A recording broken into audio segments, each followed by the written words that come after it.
Selamat bagi keluarga penerima manfaat PKH yang memasuki tahapan persiapan penyaluran tahap 1 tahun 2022.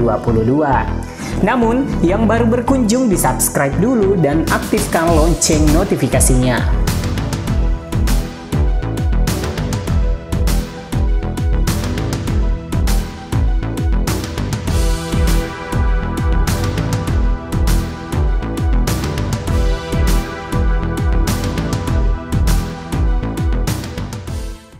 Kementerian Sosial segera memproses data bayar kepada nama-nama KPM PKH yang di-SK-kan sebagai penerima bantuan sosial tahap 1 tahun 2022.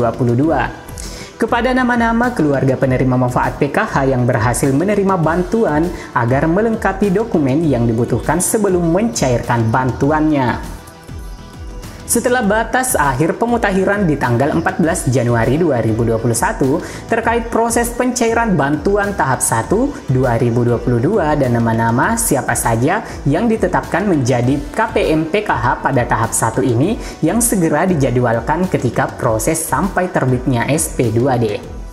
Topik kita kali ini adalah nama-nama keluarga penerima manfaat PKH yang masuk dalam daftar penerima bantuan pada tahap 1 2022 setelah pemutakhiran yang dilakukan oleh pendamping PKH hingga tanggal 14 Januari kemarin.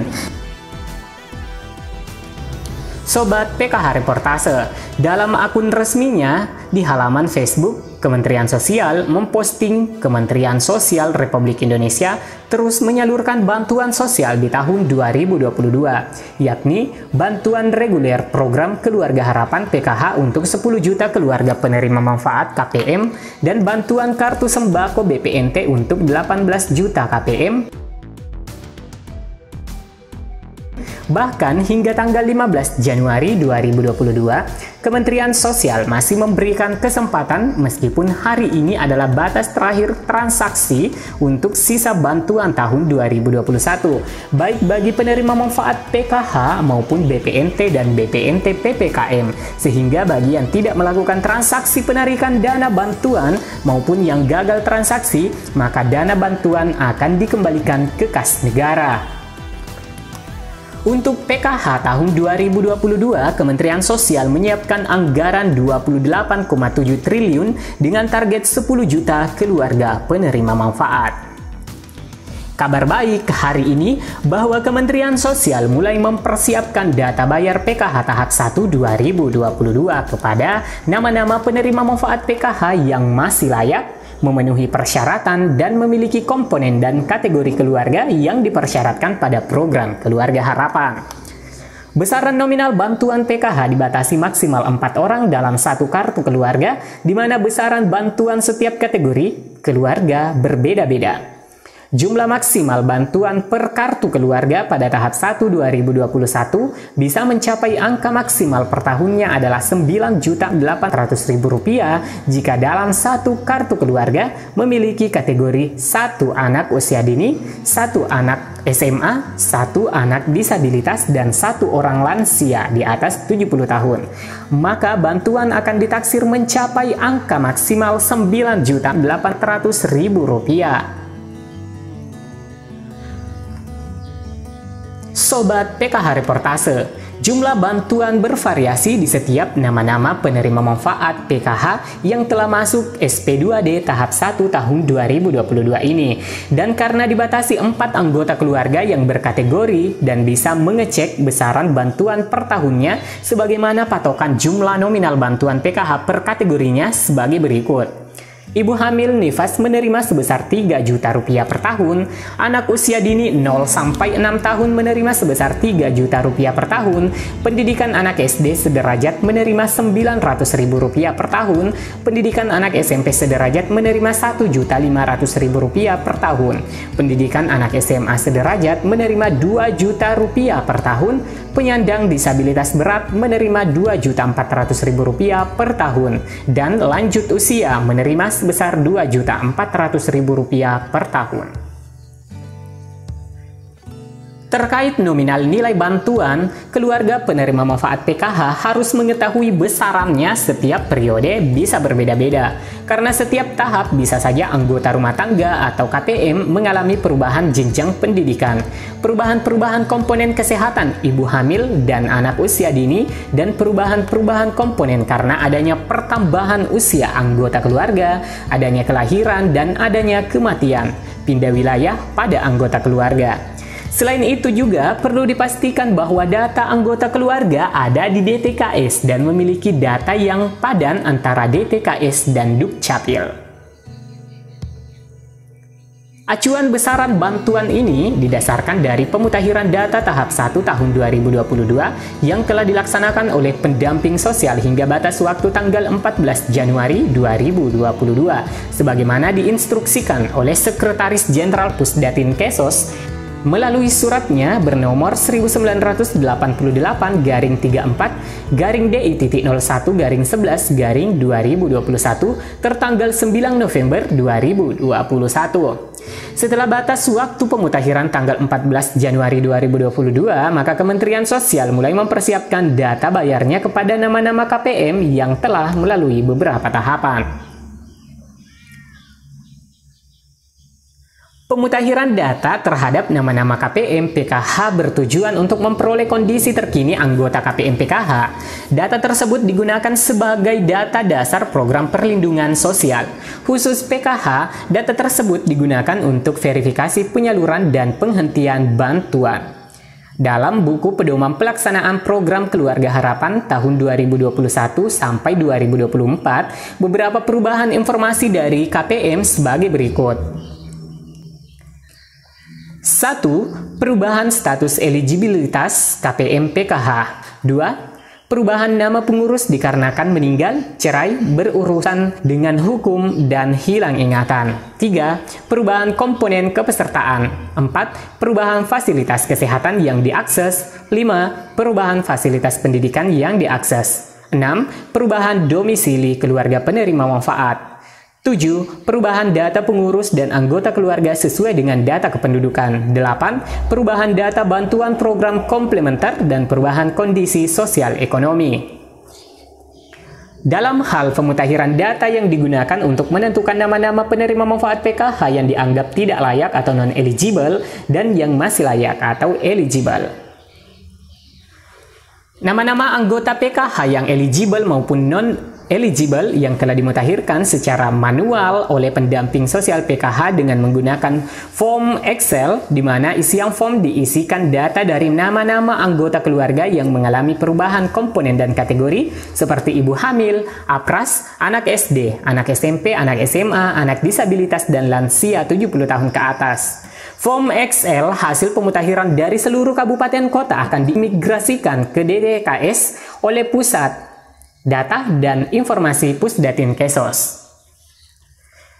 Setelah proses migrasi data, maka akan diperoleh gambaran dari update data, situasi, serta kondisi KPM ada yang mengalami perubahan.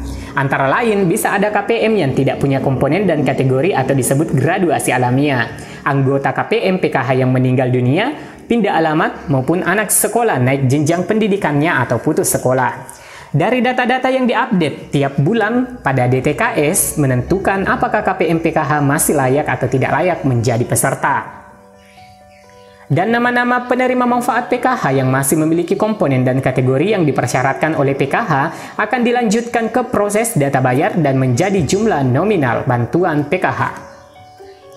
Setelah nama-nama KPM yang dilanjutkan pada tahap 1 dan berlaku untuk tahap-tahap berikutnya dengan proses yang sama yang dimulai dari pemutakhiran, jika diputuskan nama-nama KPM PKH masih layak, maka akan dilanjutkan ke tahapan berikutnya, yaitu 1. Kegiatan pengajuan dana ke KPPN meliputi Kementerian Sosial menerima data BNBA penerima bantuan sosial PKH beserta SK penetapan.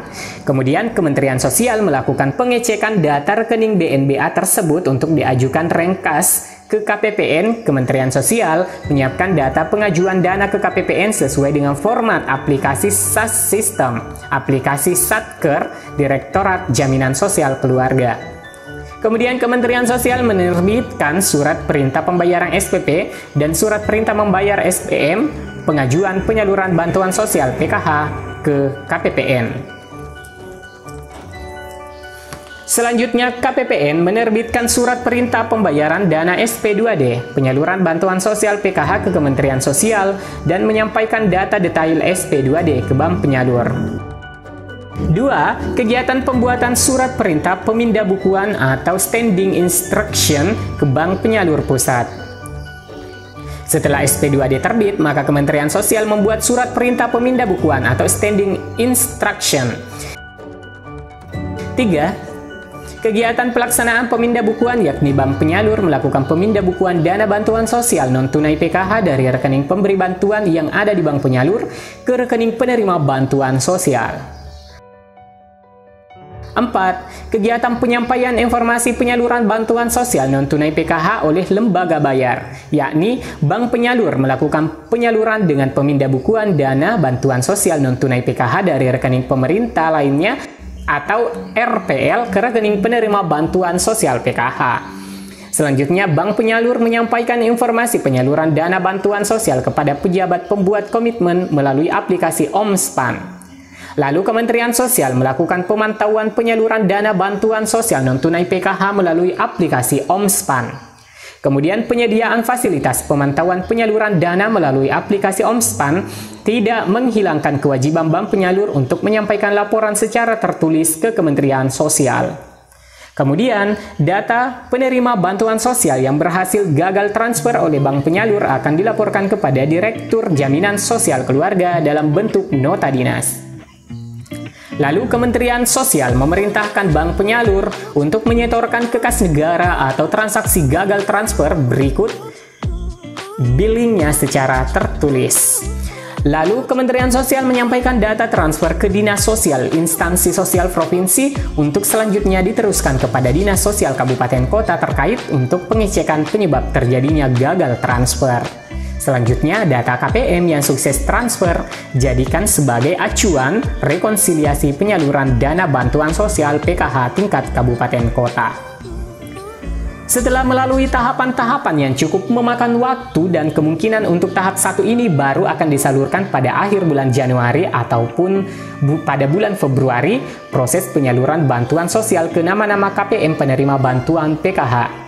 Penyaluran bantuan sosial PKH dilakukan dengan cara pemindah bukuan dari pemberi bantuan sosial kepada penerima bantuan sosial melalui bank penyalur. Catatan penting, penarikan dana bantuan sosial oleh nama-nama yang telah di-SK-kan sebagai KPM PKH di periode salur tahap 1 dan prosesnya sama untuk tahapan-tahapan berikutnya penyaluran tahun 2022. Penarikan dana bantuan sosial PKH adalah kegiatan KPM melakukan transaksi penarikan dana PKH yang dapat dilakukan di layanan yang disediakan oleh lembaga bayar seperti ATM, kantor bank, agen bank, dan e-warung.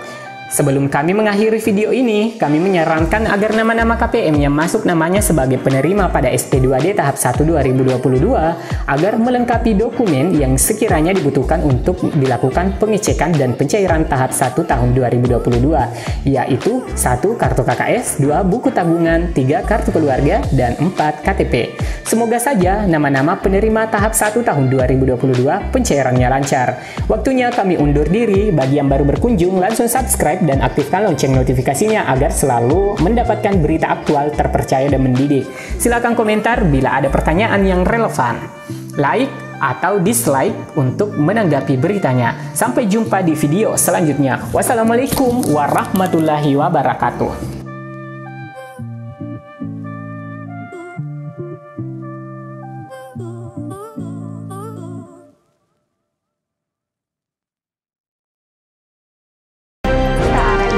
Merupakan pertemuan yang istimewa di tengah pandemi COVID-19. KPM PKH mengikuti jalannya FDS P2K2 dengan kartu keluarga sejahtera.